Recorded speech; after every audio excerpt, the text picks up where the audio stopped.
Hello friends, this presentation is about equity linked saving scheme mutual fund. It is a category of mutual fund and it is very famous in investors because by investing in equity linked saving scheme you will get a deduction of up to rupees 1.5 lakhs and which ultimately save your tax. So that's why it is very famous in investor. So before starting this presentation, I must tell you something about myself. My name is Vinay Singh. I am a chartered accountant, company secretary, and I have also done MBF. So let us start the presentation. So why investment in ELSS mutual fund? सबसे पहला तो reason होता है कि इस scheme में invest करने से हमको टैक्स बेनिफिट मिलता है अप टू ₹46,800 अगर आपका टैक्स स्लैब अगर 30% में आता है तो.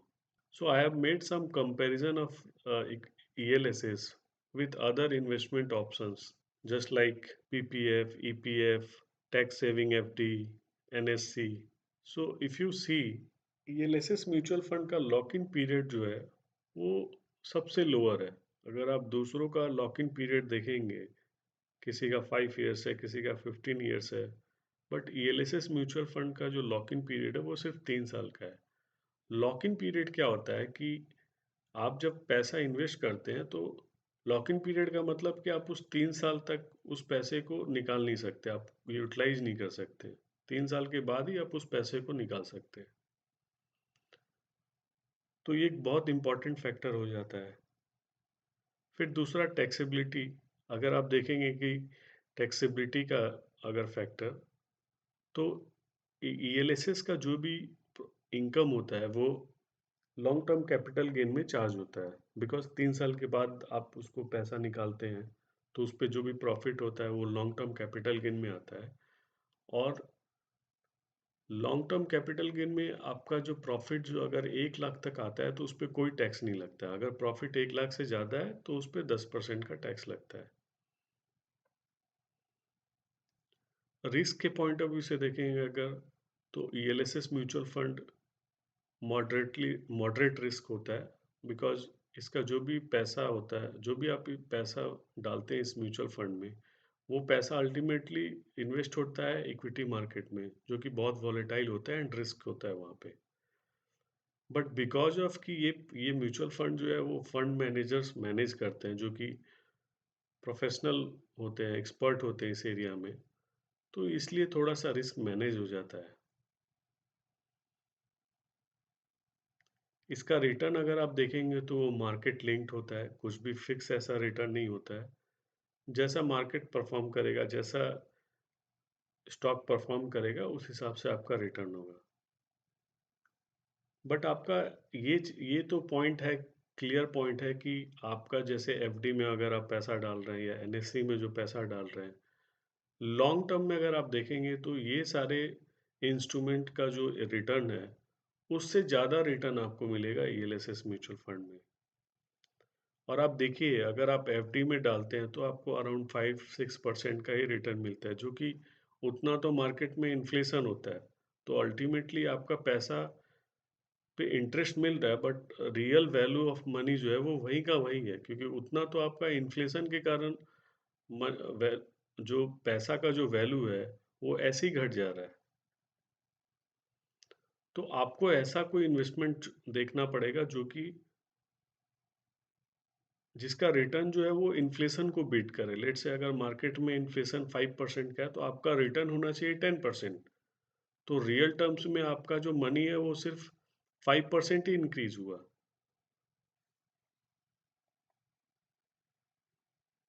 ELSS is a kind of mutual fund. But mutual fund का भी तीन तीन टाइप होता है. पहला इक्विटी म्यूचुअल फंड जिसमें कि जो पैसा होता है, जो भी मनी होता है वो मेनली इक्विटी मार्केट में इन्वेस्ट होता है. दूसरा डेट म्यूचुअल फंड जिसमें जो भी मनी होता है वो मेनली डेट इंस्ट्रूमेंट में इन्वेस्ट होता है. And third one is hybrid जिसमें क्या है कि इक्विटी एंड डेट दोनों इंस्ट्रूमेंट में इन्वेस्ट होता है. सो ELSS is an open-ended equity mutual fund and there is a tax deduction under section 80C up to rupees 1.5 lakhs and the asset allocation is mostly in equity. सो इसका जो आप जो ELSS mutual fund में जो पैसा डालते हैं उसका वो मेनली वो इक्विटी मार्केट में ही इन्वेस्ट होता है and there is no charge of exit load, मतलब जब आप सेल करते हैं तो उसमें कोई आपको चार्ज नहीं देना पड़ता है उस समय।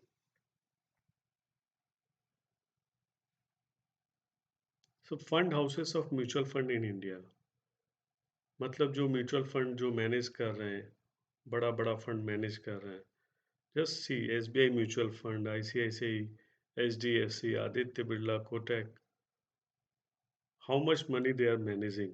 SBI is managing around 6.39 trillion, means around 6.39 lakh crore. ICICI is managing around 4.74 lakh crore. HDFC is managing 4.4 lakh crore. Aditya Birla is managing 2.89 lakh crore. So see how big number they are managing.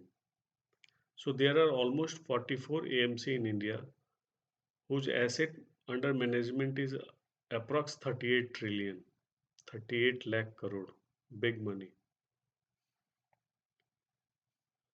And I'll just share with you some interesting fact about mutual fund. So last 10 years के अंदर में mutual fund का जो net worth अगर आप बोले, जो asset under management जो है वो ऑलमोस्ट 6 टाइम्स बढ़ा है, मतलब 10 साल में 6 गुना। और नंबर ऑफ म्यूचुअल फंड का जो अकाउंट्स है वो ऑलमोस्ट 12 करोड़ अकाउंट्स है म्यूचुअल फंड का। So real heroes of mutual fund business, basically they are the fund manager.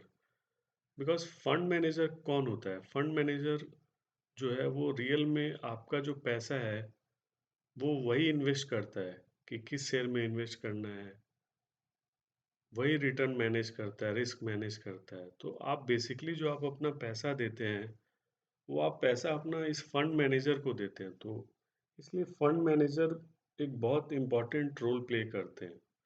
And see how big money they are managing, means if you see, Gines is managing around 0.63 trillion, 64,000 crore. Harsha is managing 54,000 crore. Sridatta is managing 40,000 crore. So ये जो mutual fund manager होते हैं वो ऐसा नहीं है कि सिर्फ एक ही स्कीम मैनेज करते हैं। हो सकता है एक फंड मैनेजर है जो 5 स्कीम मैनेज कर रहा है, 10 स्कीम मैनेज कर रहा है, या कोई 2 कर रहा है, कोई 3 कर रहा है, डिपेंड करता है कि उनका क्या एक्सपीरियंस है। So who and how can invest in ELSS mutual fund? An individual HUF, AOP or BOI are allowed to invest and claim ATC. A partnership firm or a company can also claim, but they can't claim under Section 80C. A minor can also invest, but their representation must be by parents.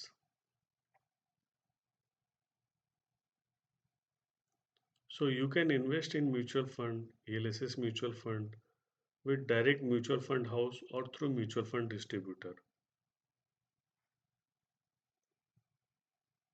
What should be the tenure and size of investment? So there is a mandatory lock-in period of 3 years, and minimum investment is of rupees 500. There is no upper cap limit, but yes, there is a limit of deduction under Section 80C, that is 1.5 lakhs. So you can do SIP और lump sum investment. SIP क्या होता है कि जब आप एक हर महीना एक सिस्टमेटिक प्लान के थ्रू हर महीना इन्वेस्ट करते हैं शेड्यूल्ड मैनर में, तो वो उसको एसआईपी बोलते हैं। लमसम इन्वेस्टमेंट क्या होता है कि जैसे आपका ईयर एंड आने वाला है तो आप मार्च में म्यूचुअल फंड परचेज कर रहे हैं तो उसको लमसम पेमेंट बोलते हैं कि ये साल में आप एक बार में एक परचेज कर लिए।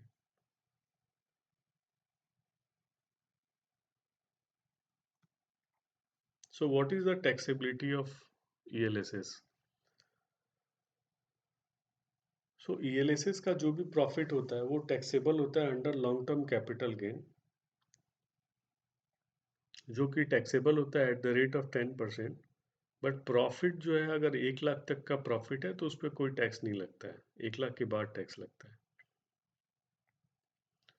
Yes, dividend are tax at their income tax slab rate. जो भी, अगर आप डिविडेंड ऑप्शन में आपने इन्वेस्ट किया, अगर आपको हर साल कुछ डिविडेंड मिलता है तो वो आपका टैक्सेबल होता है अंडर अदर सोर्सेस, एंड वो आपका जो भी इनकम टैक्स का स्लैब रेट में आप जिस स्लैब में आते हैं उस रेट पे वो टैक्सेबल होगा।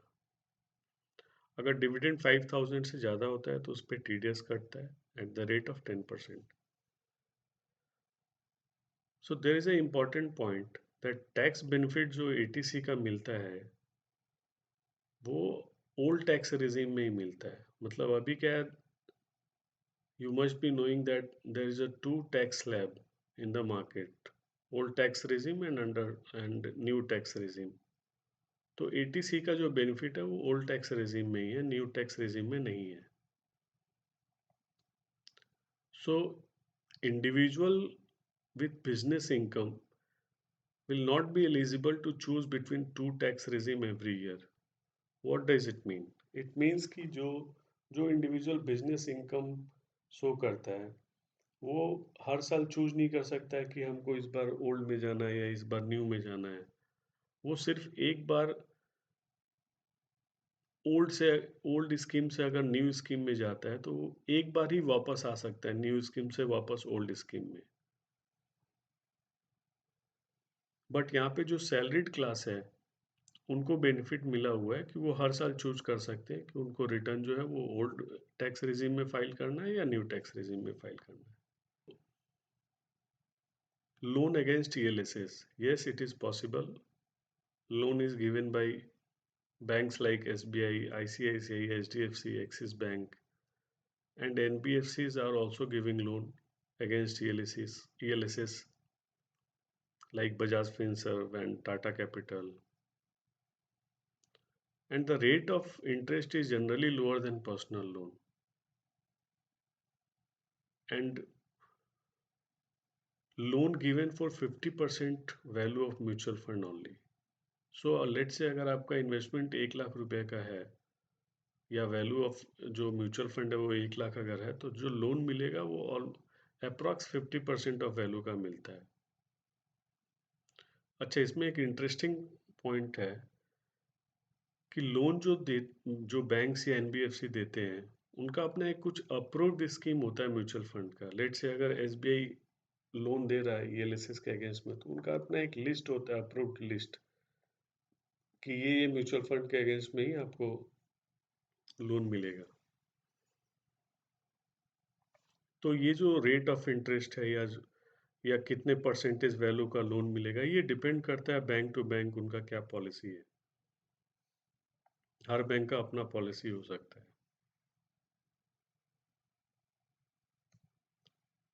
So what is the type of ELSS? So one category is direct plan and regular plan. I think this is very important. We must understand this because इसमें क्या है, एक इन्वेस्टर का बहुत पैसा बच सकता है। So what is direct plan? When we buy mutual fund directly from mutual fund company, so this is called direct plan. कि मतलब लेट से कोई एसबीआई का म्यूचुअल फंड है तो आप एसबीआई से ही खरीद रहे हैं तो वो डायरेक्ट प्लान हो गया। इसमें कोई कमीशन नहीं होता है बिकॉज इसमें कोई थर्ड पार्टी नहीं है, जो जिसका म्यूचुअल फंड है आप उससे खरीद रहे हैं। इसमें आपको खुद अपना रिसर्च करके सेलेक्ट करना है कि किस म्यूचुअल फंड को खरीदना है। इसमें रिटर्न ज़्यादा होता है बिकॉज कि कोई कमीशन किसी को देना ही नहीं है। और रेगुलर प्लान क्या होता है? रेगुलर प्लान होता है कि जब आप एसबीआई का म्यूचुअल फंड किसी और एक्स वाई जेड से खरीदते हैं, किसी एडवाइजर से, किसी ब्रोकर से, किसी डिस्ट्रीब्यूटर से, तो उसमें क्या है कि उस थर्ड पार्टी को कमीशन जाता है एसबीआई म्यूचुअल फंड की तरफ से। तो वो कमीशन जो है वो अल्टीमेटली तो आप ही से पैसा वो रिकवर करेगा म्यूचुअल फंड वाला। तो इसमें कमीशन जाता है थर्ड पार्टी को और इसमें रिटर्न जो है वो कंपैरेटिवली कम होता है बिकॉज क्योंकि इसमें कमीशन पे करना पड़ता है। ऑल्दो बोलते हैं कि रेगुलर प्लान में ऑप्शन होता है प्रोफेशनल एडवाइस का, बट आज की डेट में कौन एडवाइस लेता है? सब जाते हैं ऑनलाइन जाते हैं और कोई भी जो म्यूचुअल फंड समझ में आता है वो खरीद लेते हैं। उनको बहुत ज़्यादा आइडिया भी नहीं होता है कि डायरेक्ट प्लान क्या होता है, रेगुलर रेगुलर प्लान क्या होता है।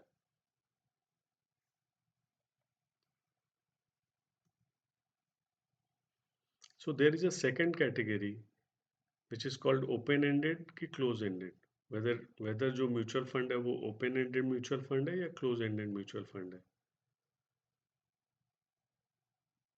So open ended mutual fund is always open to invest and redemption, and it is highly liquid as you can buy or sell units at any time. So open ended क्या होता है कि जो mutual fund में आप कभी भी invest कर सकते हैं और कभी भी सेल कर सकते हैं, वो ओपन एंडेड म्यूचुअल फंड होता है।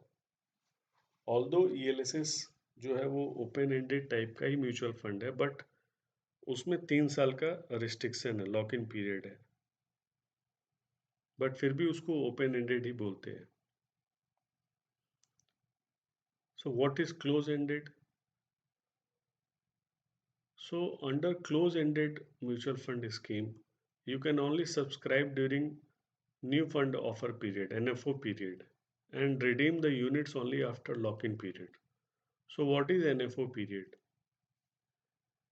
NFO is just like कि शेयर मार्केट के लिए जैसे आईपीओ होता है वैसे ही म्यूचुअल फंड के लिए एनएफओ होता है, कि जब नया नया कोई म्यूचुअल फंड आता है तो वो न्यू फंड ऑफर पीरियड में आता है। तो जो क्लोज एंडेड म्यूचुअल फंड होता है उसको आप सिर्फ जब वो नया फंड आता है तो उसी पीरियड में आप खरीद सकते हैं। और ओपन एंडेड में क्या है कि ओपन एंडेड ओपन है तो वो आप कभी भी खरीद सकते हैं। क्लोज एंडेड में क्या है कि खरीदने का भी एक टाइम लिमिट है और बेचने का भी टाइम लिमिट है, कि लॉक इन पीरियड के बाद ही आप बेच सकते हैं, इसीलिए इसमें लिक्विडिटी कम होता है।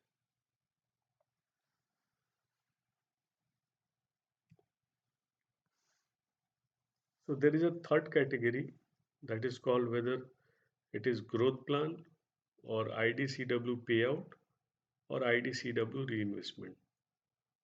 सो हम लोग शॉर्ट में इसको ऑप्शन ए बी सी में बात करेंगे। Option A will be growth plan and so on. So IDCW का फुल फॉर्म क्या होता है? Income distribution cum capital withdrawal. So basically पहले ये डिविडेंड ऑप्शन बोला जाता था, बट अभी इसका नाम चेंज हो गया है। तो ग्रोथ प्लान में क्या होता है कि ग्रोथ प्लान में आपका जो भी इन्वेस्टमेंट है उस पर जो भी रिटर्न मिलता है वो ऑटोमेटिकली उसी फंड में इन्वेस्ट हो जाता है। मीन्स उसमें पैसा कुछ विड्रॉ नहीं होता है। इसका एनएवी जो है वो हमेशा सेम होता है, मतलब उस शेयर का जो प्राइस है वो हमेशा, let's say NAV is a price of mutual fund, so it remains same, because इसमें कोई डिविडेंड मिलता ही नहीं है। और डिविडेंड नहीं मिलता है तो इसमें कोई टैक्स भी नहीं लगता है। ऑप्शन बी क्या होता है? जिसमें आपका अगर स्कीम में रिटर्न आता है तो हो सकता है फंड हाउस आपको कुछ परसेंटेज जो है वो एज अ डिविडेंड डिक्लेयर कर देता है और वो डिविडेंड आपको आपके बैंक अकाउंट में मिल जाता है। तो इस ऑप्शन में क्या हो रहा है कि आपको हर साल कुछ डिविडेंड मिलता है, डिपेंड करता है, कभी जब जैसा रिटर्न होगा उसके हिसाब से डिविडेंड मिलेगा, कोई फिक्स नहीं होता है। तो जब डिविडेंड मिलता है तो उस पर कुछ टैक्स भी लगता है, तो उस पर आपको टैक्स देना पड़ता है, बिकॉज डिविडेंड जो है वो अदर सोर्स में टैक्सेबल है, वो कैपिटल गेन में नहीं आता है। और उसका जो टैक्स है वो आपका जो भी आप जिस स्लैब रेट में पढ़ते हैं उस रेट से वो टैक्सेबल होता है। थर्ड ऑप्शन जो है इसमें क्या होता है कि आपका इसमें डिविडेंड डिक्लेयर होता है, बट डिविडेंड आपके बैंक अकाउंट में नहीं मिलता है। वो डिविडेंड जो है वो वापस उसी स्कीम में इन्वेस्ट हो जाता है। तो इसमें क्या है, डिविडेंड डिक्लेयर होता है इसलिए आपको टैक्स देना पड़ता है, बट डिविडेंड आपके बैंक अकाउंट में आया नहीं, वो फिर वापस स्कीम में इन्वेस्ट हो गया।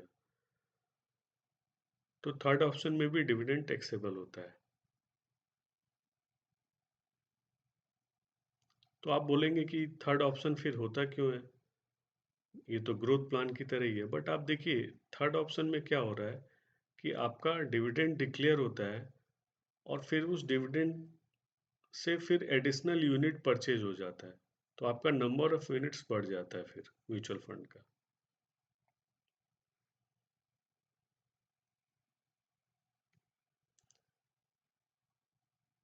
सो यहाँ देखिए हम लोगों ने एक बहुत अच्छा एग्जाम्पल के साथ इसको एक्सप्लेन किया है कि ग्रोथ प्लान में कैसे इन्वेस्टमेंट होता है, कैसे डिविडेंड का क्या होता है, पे आउट में क्या होता है डिविडेंड, कैसे टीडीएस कटता है। बट आप जो इसके पहले का जो स्लाइड था उससे ही आप समझ सकते हैं, जो इसका मेजर क्रक्स जो है, क्रक्स यही है कि आपका ग्रोथ प्लान में कोई डिविडेंड नहीं होता है, इसलिए कोई टैक्स नहीं होता है। आईडीसीडब्ल्यू पे आउट में डिविडेंड आपके बैंक अकाउंट में आता है, इसीलिए आपको टैक्स देना पड़ता है। आईडीसीडब्ल्यू री इन्वेस्टमेंट में डिविडेंड आपके बैंक अकाउंट में नहीं आता है, वो वापस से फिर उसी स्कीम में री इन्वेस्ट हो जाता है, बट आपको टैक्स देना पड़ता है। बस खाली इस ऑप्शन में आपका नंबर ऑफ यूनिट्स जो है जो म्यूचुअल फंड का वो बढ़ जाता है।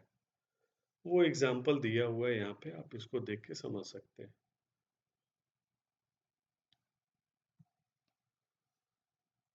So what are the factors that needs to be considered before selection of ELSS? So one category we can check is fund house and scheme size. What should be means what kind of fund house and what type of scheme should be there. So we should go for reliable and big fund house जो कि काफ़ी सालों से market में है, जिनका image अच्छा है मार्केट में। तो हमको वो सारे बड़े फंड हाउस में ही इन्वेस्ट करना चाहिए। एसेट अंडर मैनेजमेंट जो है वो बड़ा होना चाहिए। मीन्स आप जिस स्कीम में इन्वेस्ट कर रहे हैं, जिस म्यूचुअल फंड में, उसका जो वैल्यू है, जिस उसमें इन्वेस्टमेंट जो है वो बड़ा होना चाहिए। Avoid small size AUM scheme. Experienced fund manager होना चाहिए।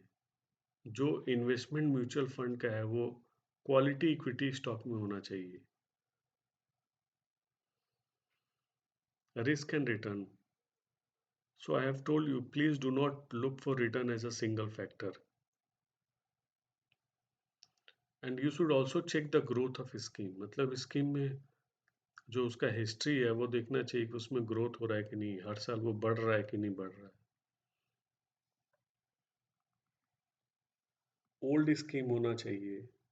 ऐसा नहीं हो कि नया नया कोई फंड हाउस आया, नया स्कीम आया और आपने उसमें पैसा डाल दिया, पता चला कि उसका जो इन्वेस्टमेंट का जो फिलॉसफी था या जिस तरह का वो इन्वेस्टमेंट म्यूचुअल फंड था वो मार्केट में चला ही नहीं, तो आपका पैसा लॉस हो गया।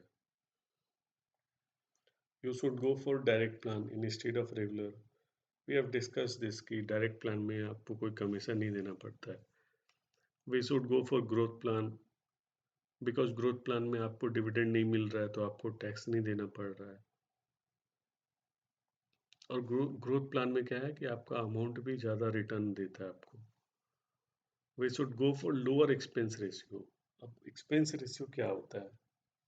अब आप सोचते होंगे कि भाई म्यूचुअल फंड जो आप उसके पास पैसा जमा कर रहे हैं और वो इन्वेस्ट कर रहा है, तो उसका रेवेन्यू क्या है, वो क्यों कर रहा है इन्वेस्ट? आपके लिए कोई और दूसरा आदमी क्यों पैसा इन्वेस्ट करेगा, क्यों इतना रिसर्च करेगा, मेहनत करेगा? तो उसके लिए क्या है कि वो कुछ चार्ज जो है वो आपसे वो चार्ज लेते हैं, and that is called expense ratio. तो उनका कुछ परसेंटेज होता है, लेट से 1% या 0.5% या 2%। उतना वो हर साल जो आपका जो भी इन्वेस्टमेंट वैल्यू है उससे वो काटते रहते हैं। तो इसीलिए हमको लोअर जो भी फंड हाउस जो लोअर चार्ज चार्ज करते हैं उसमें हमको उनको प्रेफरेंस देना चाहिए। सो हायर अल्फा होना चाहिए, लोअर बीटा होना चाहिए, हायर शार्प रेशियो होना चाहिए, लोअर स्टैंडर्ड डेविएशन होना चाहिए. So what is the selection process of top performer ELSS? So there is 38 scheme of ELSS in the market. So first हमको उसमें से जो भी 3 साल के अंदर का जो भी स्कीम है, जो भी म्यूचुअल फंड है, उसको हटा देना चाहिए, जो कि 3 साल से ज़्यादा हुआ ही नहीं है, जो अभी जस्ट 2-3 साल के अंदर में ही आया है, उसको हटा देना चाहिए. Then we can exclude the AUM which has 500 crore से कम जिसका नेटवर्थ है, जिसमें 500 करोड़ से कम इन्वेस्टमेंट है. And then we can exclude कि जिसका रिटर्न जो है वो 1 साल 3 साल 5 ईयर्स के हॉराइजन में उसका रिटर्न जो है वो बेंचमार्क इंडेक्स को बीट नहीं कर पाया, मतलब वो बेंचमार्क इंडेक्स का जो रिटर्न है उससे भी उसका कम रिटर्न है उस म्यूचुअल फंड का. तो इसका मतलब वो अच्छा परफॉर्म नहीं कर रहा है.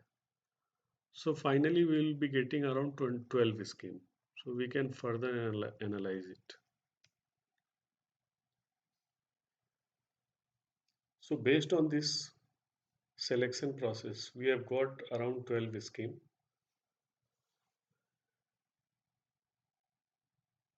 So इसका देखिए मैंने हर म्यूचुअल फंड का जो भी स्कीम है उसका क्या बेंचमार्क इंडेक्स है वो यहाँ पे दिया हुआ है. सो यू कैन सी कि ऑलमोस्ट सबका जो बेंचमार्क इंडेक्स है वो निफ्टी 500 है. अब निफ्टी 500 क्या होता है? निफ्टी 500 क्या होता है कि निफ्टी का जो 500 स्टॉक जो है उसका एक इंडेक्स बनता है, और उस 500 का जो स्टॉक का जो भी रिटर्न होता है वो इस निफ्टी 500 का रिटर्न होता है.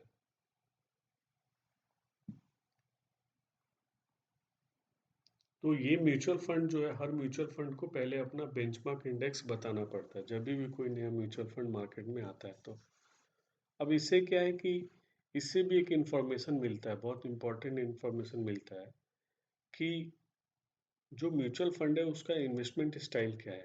जैसे जस्ट मैं आपको एक छोटा सा डिफरेंस बता रहा हूँ. लेट से अगर कोई म्यूचुअल फंड आता है जिसका बेंचमार्क इंडेक्स जो है वो निफ्टी 50 है, तो निफ्टी 50 में सिर्फ 50 स्टॉक ही होते हैं, और 50 जो स्टॉक होते हैं वो सब लार्ज कैप वाले होते हैं, मतलब जिसका मार्केट कैप बड़ा होता है, 50,000 करोड़, 1 लाख करोड़, 2 लाख करोड़.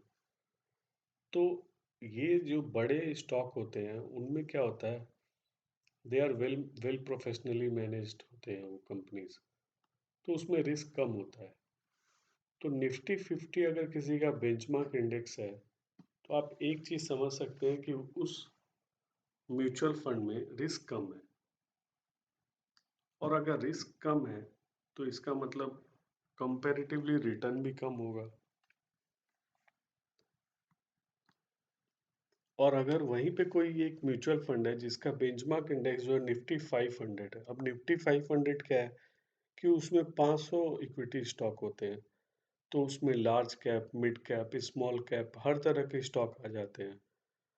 तो आपको पता है कि स्मॉल कैप मतलब जो छोटी छोटी कंपनीज होती है उसमें रिस्क बहुत ज़्यादा होता है, उसमें रिटर्न भी बहुत ज़्यादा आता है और लॉस भी बहुत ज़्यादा हो सकता है, उसमें वॉलेटिलिटी ज़्यादा होता है. तो जब निफ्टी 500 बोलेंगे तो इसमें क्या है कि रिस्क का एलिमेंट जो है वो कंपैरेटिवली बढ़ जाता है अगर आप कंपेयर करें निफ्टी 50 से.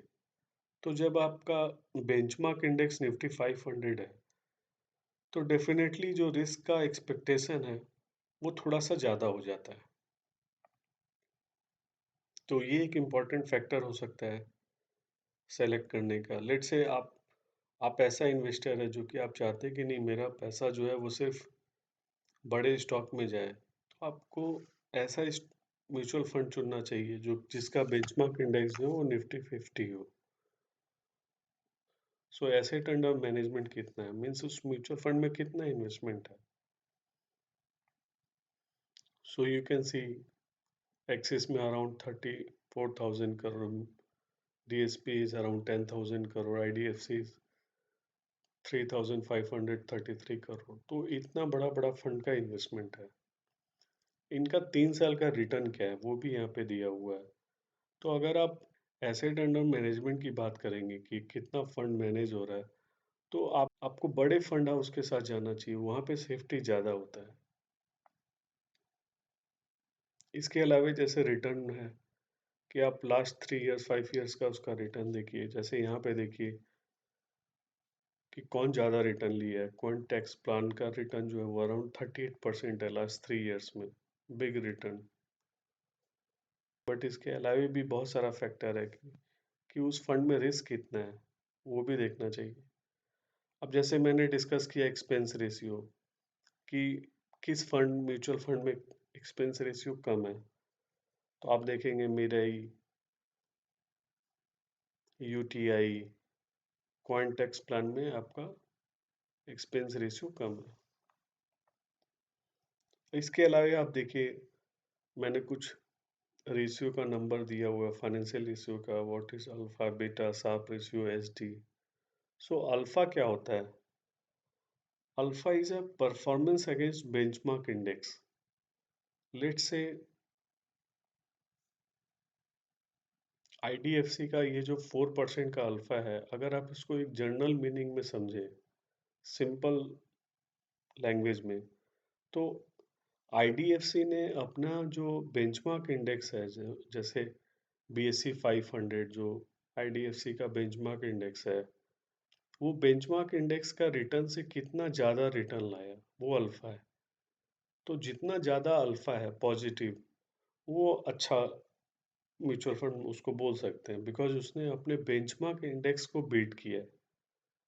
तो जैसे आप देखिए आईडीएफसी ने 4% से बीट किया है, क्वांट ने 9% से बीट किया है।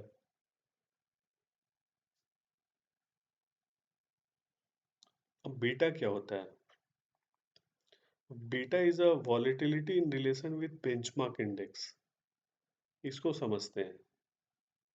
जैसे मान लीजिए कि आपका बेंचमार्क इंडेक्स जो है वो 100 रुपीज से ऊपर जाता है, तो आपका म्यूचुअल फंड अगर 90 रुपीज से ऊपर गया, तो इसका मतलब उसका बीटा जो है वो 0.9 है। मतलब आप उसका जो बेंचमार्क इंडेक्स है वो जब 100 से ऊपर जाता है, तो आप तो और उस समय आपका म्यूचुअल फंड जो है वो 90 से ऊपर जा रहा है, इट मीन्स उसका जो बीटा है वो 0.9 है। तो इंडेक्स का जो भी मूवमेंट होगा वो उसका 90% ही मूव करेगा। अगर इंडेक्स ऊपर जा रहा है तो उसका 90% ऊपर जाएगा वो आपका म्यूचुअल फंड। और अगर इंडेक्स नीचे जा रहा है तो जितना इंडेक्स नीचे गया है उसका 90% ही नीचे जाएगा आपका mutual fund. What is Sharpe ratio? Sharpe ratio is additional return earn for risk taken. मतलब इसको आप समझ सकते हैं कि 1% का अगर कोई रिस्क लेता है फंड मैनेजर, तो उसके बदले में वो कितना एक्स्ट्रा रिटर्न कमा रहा है। अगर कोई एक्स्ट्रा 1% का रिस्क ले रहा है, तो अगर वो रिटर्न एक्स्ट्रा 2% कमा रहा है, तो उसका शार्प रेशियो जो है उसको 2 बोल सकते हैं। तो इसमें हमको देखना चाहिए कि किसका शार्प रेशियो ज़्यादा है, मतलब कौन रिस्क से जितना रिस्क ले रहा है उससे ज़्यादा रिटर्न कमा रहा है। तो जिसका शार्प रेशियो ज़्यादा होगा वो ज़्यादा बेटर फंड होगा। बट ये जितने भी फाइनेंशियल ये जो रेशियोज हैं, इनको आप आइसोलेशन में नहीं देख सकते। आप सिर्फ एक फैक्टर को लेके डिसीजन नहीं ले सकते, आपको सारे फैक्टर का एक कॉम्बिनेशन बनाना होगा जो कि आपके इन्वेस्टमेंट स्टाइल से मैच करना चाहिए, फिर आप उसमें वो आप इन्वेस्ट करिए। देखिए मार्केट में जितना भी म्यूचुअल फंड आता है वो सब सही म्यूचुअल फंड है। बस उस म्यूचुअल फंड के लिए सही इन्वेस्टर को इन्वेस्ट करना चाहिए, क्योंकि हर म्यूचुअल फंड का अपना एक थीम होता है, उसका अपना एक इन्वेस्टमेंट का थीम होता है। तो अगर उस म्यूचुअल फंड का इन्वेस्टमेंट का जो थीम है अगर वो आपके स्टाइल से मैच कर रहा है, तो आपके लिए वो म्यूचुअल फंड बेटर है। अब एच डी क्या होता है? What is H D?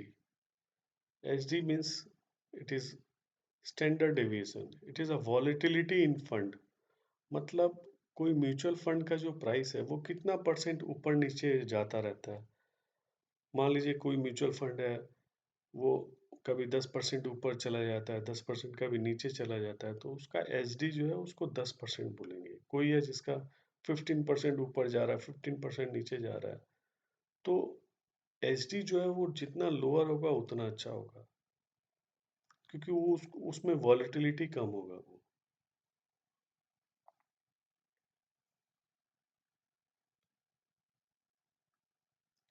So ELSS money distribution in sectors.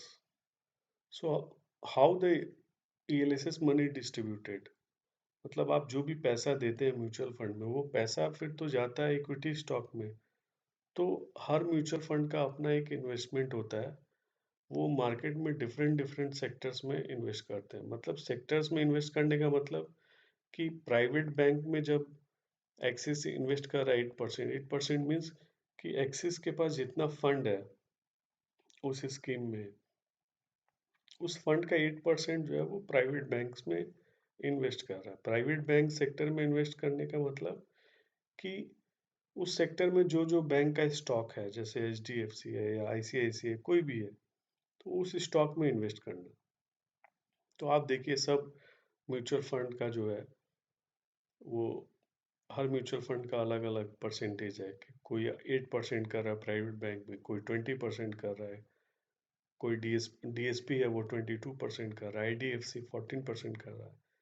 तो ये भी एक इम्पॉर्टेंट फैक्टर हो सकता है, because you have to understand कि अभी इसके पहले हम लोगों ने जो रिटर्न का बात किया या जो रिस्क का भी, जो भी फाइनेंशियल रिस्क जो भी है रिस्क से रिलेटेड वो जो डिस्कस किया, वो सब जो है वो हिस्टोरिकल नंबर था। वो जो हो सकता है जो उसने किसी फंड ने लास्ट 3 इयर्स में बहुत अच्छा रिटर्न दिया, बट कोई गारंटी नहीं है कि वो फ्यूचर में वो रिटर्न देगा। बट क्या है कि एक रेफरेंस पॉइंट चाहिए होता है कि भाई आप कैसे कंपेयर करें। तो आप जिस उस फंड का एक हिस्ट्री देखते हैं कि भाई जो इतने सालों से अच्छा परफॉर्म कर रहा है, तो जनरली मानते हैं कि वो आगे भी अच्छा परफॉर्म करेगा। बट उसके अलावा आप देखिए आप कहाँ पे इन्वेस्ट कर रहे हैं पैसा, आपका म्यूचुअल फंड का पैसा कहाँ जा रहा है, उस पे ज़्यादा डिपेंड करता है आपका रिटर्न क्या होगा। जैसे आपको लगता है कि नहीं प्राइवेट बैंक में जो भी इन्वेस्टमेंट है वो अच्छा रिटर्न देगा, तो जिसका प्राइवेट बैंक में ज़्यादा इन्वेस्टमेंट है आप उसमें जा सकते हैं। तो ये भी एक फैक्टर हो सकता है आपका एनालिसिस का। मान लीजिए कोई ऐसा म्यूचुअल फंड है जो प्राइवेट बैंक में 0% डाल के रखा है, या हो सकता है आपको ऐसा लगता है कि कोई ऐसा सेक्टर है जिसमें पैसा डालना ही नहीं चाहिए, और उसमें मैं जस्ट एक एग्जांपल बता रहा हूँ, ऐसा होता नहीं है। और और उस फंड फंड मैनेजर ने उसमें बहुत ज़्यादा रुपया उस सेक्टर में डाल दिया।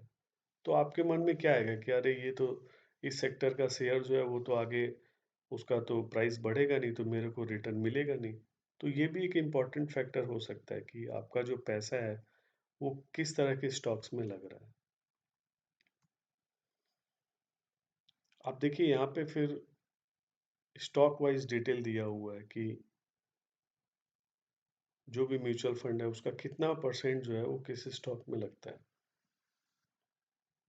एक चीज़ तो बहुत कॉमन होता है कि आप देखेंगे म्यूचुअल फंड का जो भी पैसा होता है वो कुछ कुछ कुछ ही इक्विटी स्टॉक हैं जो बड़े बड़े कंपनीज हैं जिनमें उनका सब्सटेंशियल पोर्शन ऑफ मनी जो है वो उसमें इन्वेस्ट होता है। बिकॉज हर फंड का सेफ्टी तो एक कंसर्न होता ही है, वो चाहते हैं कि वो बड़े कंपनी में इन्वेस्ट करके रखे सो दैट कि उसमें कैपिटल लॉस होने का चांस कम रहे। भले रिटर्न ज़्यादा हो या कम हो वो अलग चीज़ है, बट एटलीस्ट जितना रुपया इन्वेस्ट कर रहे हैं वो तो लॉस नहीं हो। So what is the golden words, अगर हम लोग क्रक्स बात करें ELSS म्यूचुअल फंड का, तो पहला हो सकता है डायरेक्ट प्लान। बिकॉज इसके कारण तो आपका सेविंग होता है। अगर आप डायरेक्ट प्लान में जाते हैं म्यूचुअल फंड में तो हर साल आपका 1 से 2% का सेविंग होता है, बिकॉज कोई कमीशन नहीं देना पड़ता है। ग्रोथ प्लान में आप जा सकते हैं, बिकॉज उसमें क्या है कि आपका पैसा जो भी डिविडेंड का जो रुपया है वो सब उस पर कंपाउंडिंग का इफेक्ट आता है, रिटर्न का अमाउंट जो है वो बढ़ जाता है। You can go for SIP, so that क्या है लाइफ में एक डिसिप्लिन होता है कि हर महीना हमको इतना रुपया इन्वेस्ट करना है। You can go for AUM for more than 500 crore, so that कि आप छोटे छोटे म्यूचुअल फंड में पैसा नहीं डालें। हो सकता है आप ये 500 करोड़ का जो क्राइटेरिया है उसको आप 1000 करोड़ बना लें या 2000 करोड़ बना सकते हैं, डिपेंड करता है आपके ऊपर। You should go for lower expense ratio कि भाई जिस म्यूचुअल फंड में एक्सपेंस रेशियो जो है वो कम है, मतलब आपसे वो कम चार्ज काट रहा है। क्वालिटी स्टॉक में इन्वेस्टमेंट होना चाहिए म्यूचुअल फंड का। तो आप ये भी एक इम्पॉर्टेंट फैक्टर है चेक करने का। So last but not the least, thank you all of you. You can email me on learningearning@gmail.com. Basically, this is the name of my YouTube channel. So I will just request you to please subscribe my YouTube channel. Thank you.